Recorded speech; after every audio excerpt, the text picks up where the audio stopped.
Good evening, everyone. Welcome to another edition of Friday with Friends. Today, my good friend that I see every year, except not this past year, which is kind of the basis of what we're going to go into. And while you're here, let's go into the real thing. Do I pronounce your name? The correct pronunciation of your first name is Loes? Loes, yeah. Loes, yes. From Suriname. Now, you might be the only person that I've ever met from Suriname, and I'm sure many people probably don't even know exactly where that is. But I'm guessing that it's adjacent to like Venezuela and Guyana, somewhere like that. That's so true. Yes. Yeah. It's the But north important of South important. America, Yeah. Yes. Well, welcome very, very much to these chats on Friday with Friends. We have been doing this, I don't know, since the pandemic has begun. And normally we see you every year as you visit family here in Delray. And last year we did not have that visit because we were all quarantined. And as we spoke the other day, it brought up something that the pandemic gave everyone an opportunity, as you used the word, to do some chiseling. And it came to me that, to get to to sculpt ourselves the way that we want to, you need a chisel, and you probably need a hammer as well. So when you hear that talk, what comes to your mind when you hear sculpture, chisel, hammer? Well, to me, I'm very happy to be here. That's the first thing, to me in this program. And knowing you as one of the first ones when I came to Delray, this makes it very special. And, when I started this spiritual journey, there's something that I started to understand, that if I want the best of myself to come out, it will need some work, And one is sculpturing, but one more, what was more refined to me was the diamond. Because it's about the same process, but of course it's different. It's the same process of what does it take me to become so refined that I'm worth looking at, that I'm shining, and that I'm in my most perfect form. Okay, tell me.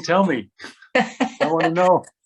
So, I was thinking of this, that, it's like when you start building a house, the first is you have to do a lot of groundwork, and big machines will come, and you will have to take out,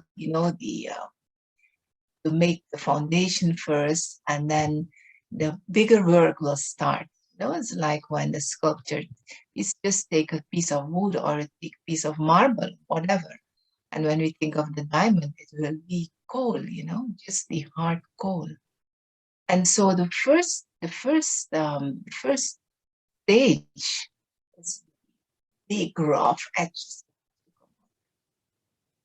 And so those are easy in the sense that it's easy to see the great imperfections. Easy to see when the ground is not leveled. It's easy to see when the outside is rough. But as you go along the way, when you really want to bring out the best, gradually it becomes more, after in a refined stage, it takes other things of you. Because it's very easy to pull up the four walls and to put the roof on top. But when it comes to the interior of the house, and it comes to the fine work of the walls, and you have to shave off all the rough edges and then clean it out. That takes a lot of more time. Like maybe in 2-3 months you can see the rough things. But when it comes to refining and refinement, then it takes much longer, because that is really that will bring out the perfection. And so this thing that if I feel that the best, if I want the best of me to come out, then I have to allow that to happen in my life. Well, so, from my own experience, when I hear you say that, a lot of times I may not even be aware that I still have rough edges because I'm just so happy with the four walls going up that I don't realize.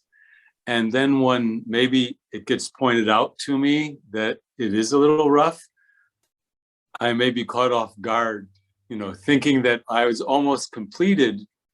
So how do you handle discovering how to refine, you find a rough edge about yourself? How do you keep from losing your self-respect as you continue to polish yourself? There is one thing that I try to understand and try to apply, which is that if I am in my perfect form, if I am in my best form, I will be free and happy. This is the feeling that I will carry with me. It's the feeling of freedom and this deep feeling of happiness. And so when you turn it the other way around, when I start feeling not at ease, which is, something that you have to tune yourself in. Am I feeling at ease or am I not feeling at ease? Am I feeling free or am I feeling that I'm lost my freedom somewhere? And am I feeling happy inside? Like that sense of freedom and happiness going together. Mm-hmm.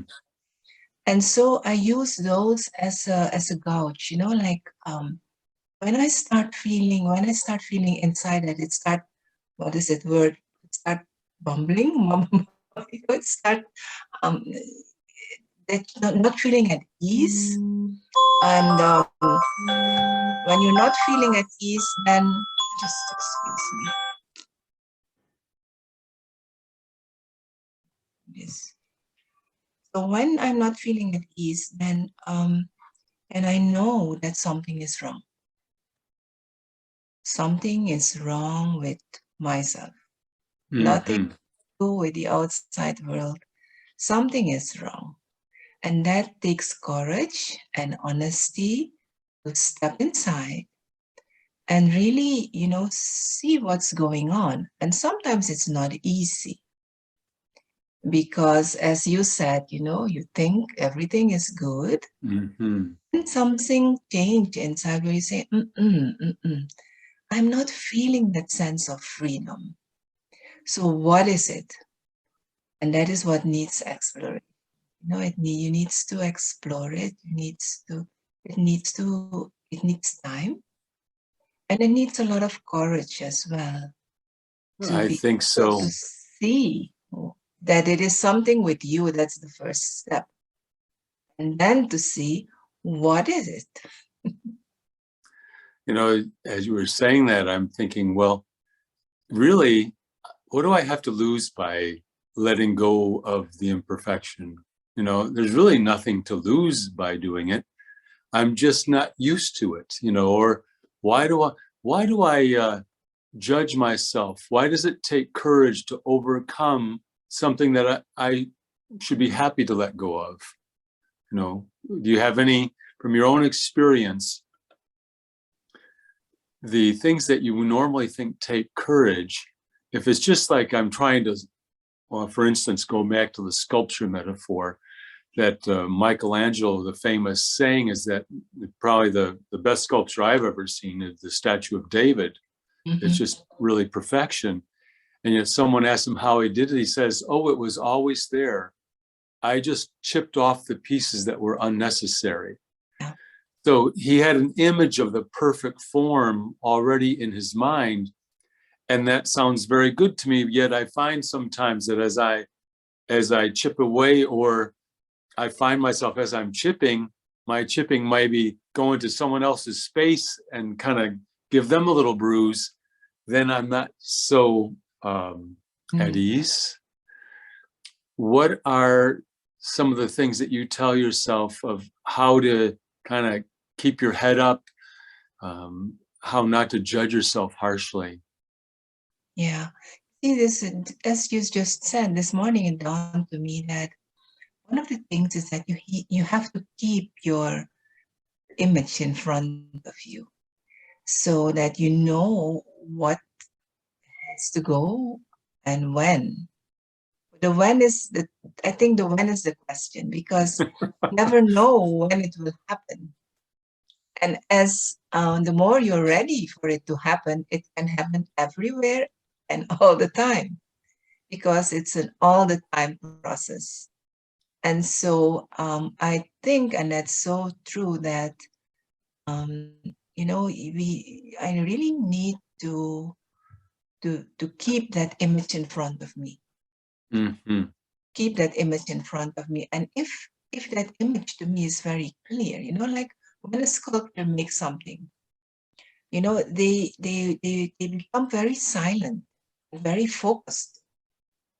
And whatever they imagine, whatever is in their vision, they will try to materialize that. And the clearer it is in their vision, the easier it becomes for them to know when, where to use the hammer, where to chisel, and where to just, use the sandpaper. And I think that is the process, that you have to keep yourself very focused on, this is what I want to be. Mm-hmm. Because you can also say, I don't want this, I don't want this, but then it becomes more difficult. This is what I want, this is what I want. And it's the same thing in the kitchen when you do the cooking, If you have an idea of what you want and you're focused on that, you don't have to think of what you don't want to cook. Isn't That's it? true. That makes it so much easier. You don't have to. So, something you said, I'm going to really think about. It's, we know what the what is. We just don't know what the when is. And so then it's just a simple matter of numbers that I have to keep applying the same process. Like I'm sure, I don't know anything about jewel making, but I'm sure the refining process and the rubbing is where all the time is spent to bring out everything, to get all the imperfections out, where the rough stuff comes away, but it might take hundreds of repetitions. So the when is, it's X. It's Yes. X number that I don't know. My job is simply to keep doing it. That's the thing. And I do believe, out of my own experience as well, that stay focused, stay committed, and be consistent. You see, this I feel is a formula that really brings you where you have to be. And things will not always go as you want them to be. But I start understanding more and more that things come your way because that is how they need to be. You see? And that is what you need in your process for your refining of, that image, or that creating that diamond. And the diamond, it really needs to go through hard pressure. If there is no pressure, the diamond can come out of the coal. And then all these, facets to be, this is such a fine, very refined process to bring out the beauty. And then when the beauty is there, the more facets, the finer it is, the more it shines, And it's just, then it's reflecting, and then more, yes, then it, as you said earlier, it becomes something that people like to look at. Yes. So it's what we want more than anything else, I think, from one another as humans, is some type of validation and recognition. Yeah. And what could be more recognition than to be attractive? Yes. And attractive in this way that you're just shining as a jewel, like a shining jewel. Yeah. Wonderful. You see, and I was thinking also, Craig, that I was thinking of, there is this relationship between that and friendship too. And I was just thinking that, what is it that I validate in a friend? It is the values that I value. It is the virtues that I value. Mm-hmm. And so the more, I give myself that space for that process of refinement and staying focused and committed, the more I will be able to bring out the beauty which connects me to others Mm. who are going through the same process, who are bringing out the same pure virtues, and who keep that same, like what they say, friends are those who have the same, the likes become more, and it becomes, you take it to a higher level. Because halfway I can also say, okay, I'm done with it. This is my thing. But you will know inside that it's not your thing, that you've not finished it, that you've not finished your job. And so it will be pulling again and again and again, to But, bring you back. Yeah. mhm. But to, again, in the effort making, sometimes we think effort and labor. How do you, one more thing I'd like to cover with you is, how do you maintain a lightness while being so introspective and removing your imperfections? How do you keep your lightness? I think there, like this word effort making, I use it, but I also abandoned the word. Because, for the in the Western world, laboring and effort making is one thing. But when you look from the spiritual perspective of thing, this word that is used and translated to effort or labor, the word that actually means bring the best out of you. Mm. And it made such a difference for me Mm. when I started to understanding that whatever you do, let it bring the best out of you. And so then it comes to what is the best, which I was saying that when I feel free, when I feel internally happy, and then I know that I'm at my best.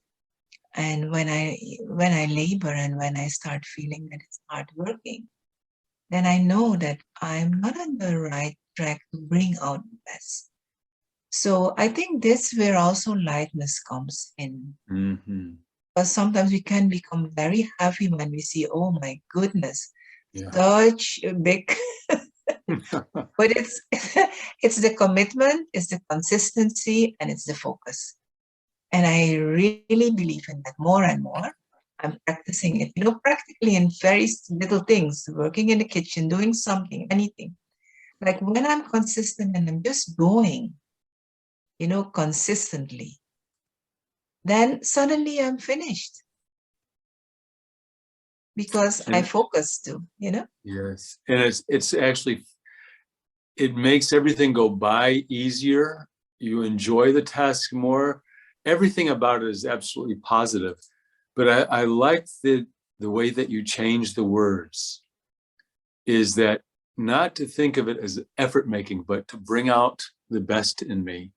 And so that makes me think of that. I want to, whenever I'm studying or I'm taking notes, if some of a word gives me a certain charge that seems heavy, try to find a different way to express that, of Yeah.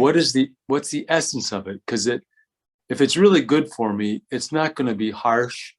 It's not going to be punitive in any way whatsoever. Somehow I've interpreted it as punitive, but it's not.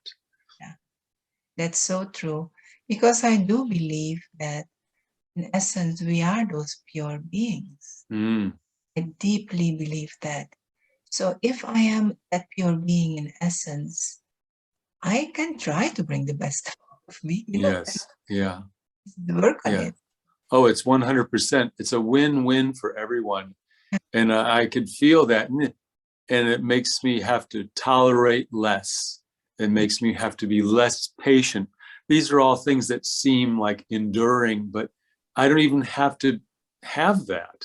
If I don't even know that it's something to be tolerated, I don't even need to know the word tolerance. So Yeah. true. That's so true. And to me, that feels, like to be natural. That, Yes. it's not, yeah. But we Yes.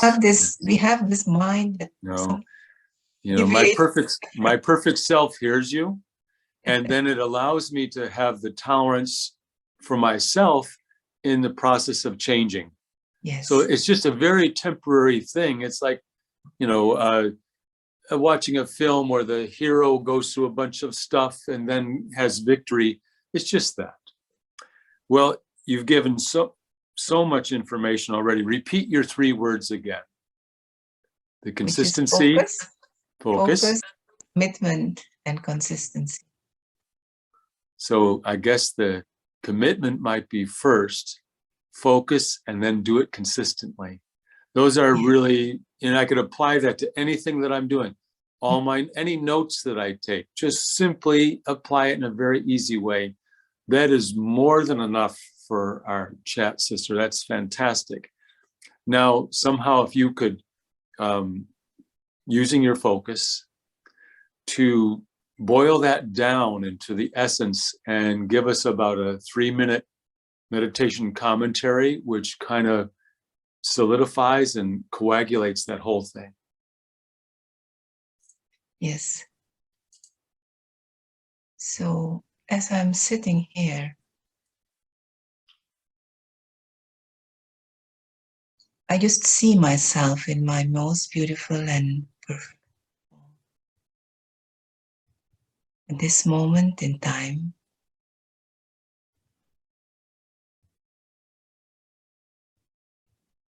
and I keep that in front of me. Just for today. What is it I want to achieve?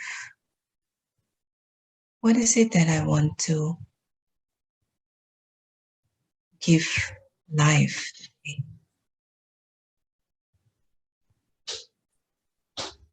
So I see myself as an honest person today. And I am committed to bring out honesty in whatever I do, every interaction I have, and to be honest with myself first.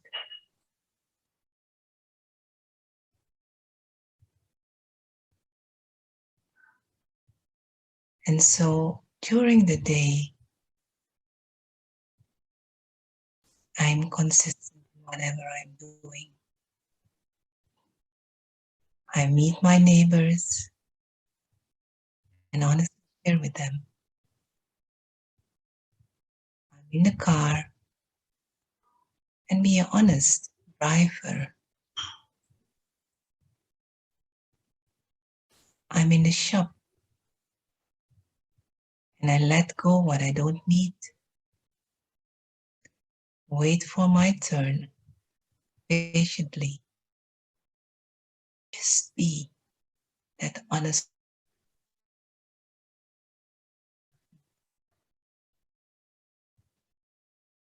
As I use this virtue of honesty,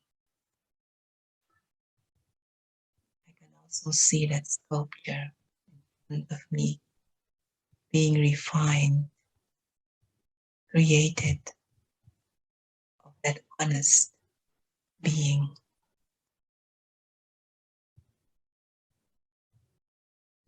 Consistently committed, creating what I want.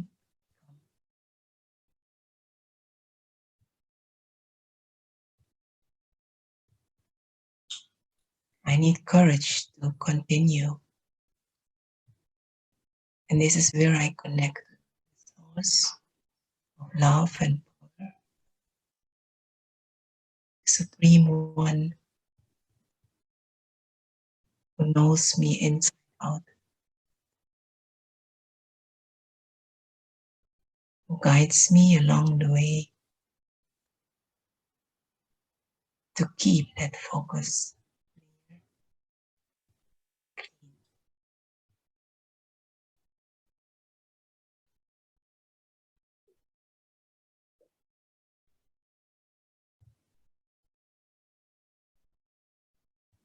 Shanti.